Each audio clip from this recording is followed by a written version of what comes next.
दोस्तों अस्सलामु अलैकुम और आदाब। Urdu news and media network में आपका इस्तकबाल है। आज बरोज़ा बुध 26 जुलाई 2023 सुबह के 9 बजे हैं। पेशे खिदमत है उर्दू अखबारों की झलकियां। पेशकश जावेद जमालुद्दीन।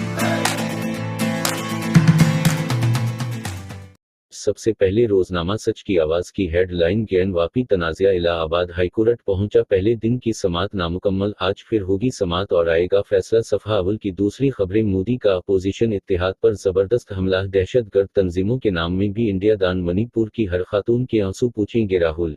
हिफाजती इक़दामात से बचने केलेडी। नेशनल असेंबली बल लिया वापस। मोदी हुकूमत मानना नहीं चाहती है स्टैंडिंग कमेटी की तजवीज़। बल वापस लेने पर कांग्रेस की सख्त तनकीद की। ओम बिरला ने लीवर हेल्थ चेकअप कैंप का किया इफ्तिताह। कांग्रेस के ऐलान के बाद शिवराज को याद आ रही हैं बहनें। अजीत डोभाल की वानगिया से मुलाकात। मानू में उर्दू में आजमाइश वाओ तायीन कद्र और सवाल